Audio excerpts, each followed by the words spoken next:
Morning mga idol, trabaho na naman. Araw ng Martes. Nagsigaya ka na, naligo na, nagluto na ng pagkain, at mamaya-maya mag-umpisa na naman sa trabaho, ano?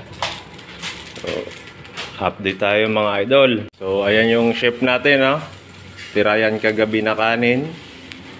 At sayang naman kung tatapon lang. Sinangag ni paring Kunyo. Pre, ano niyan? Magic corrupt. Wala nang bawang. Wala na. Kalagayan naman natin, no? Paghihiga tayo, naglalatag lang tayo ng pinulik. Diyan, then katabi yung mga materyales, mga tools. Yan. Then yung kasamahan naman natin is sa taas sila, which is yung mga tauhan ng contractor natin, no? Si boss. Pero konti lang naman kami. 7 lang tayo, pre, no? 7 lang po kami. Dako tayo sa Parilla. Parilla, 16mm. 150 by 150 to, pre.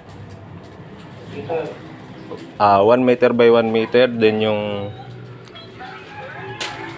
poste naman po namin, 16mm. Then 10mm po yung ano, no? Yung anilyo natin. Then ang butas naman po namin is 150 by 120.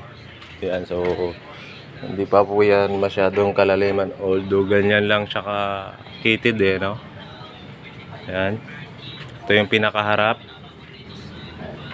Pero ang poste po namin is naka-design for 3rd floor. Then may mga tie beams din kami. Ayan yung mga stock namin na bakal. Talagang yung contractor namin is hindi tinitipid yung paggawa. Then ang diskarte naman namin sa hollow blocks namin pag nag-asinta is ginagrind.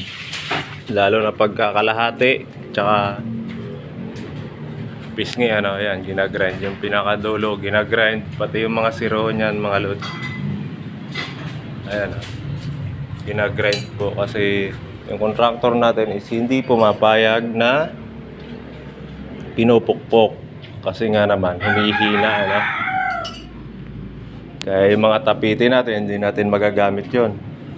Yan, ito naman yung pinluringan namin kahapon, no. Then may tie beam din yan. Sinabay na namin sa flooring yung pinaka tie beam dito.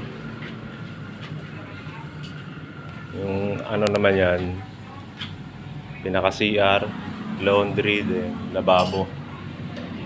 Ito medyo maliit ito kaysa sa harap, pero baga extension to sa likod.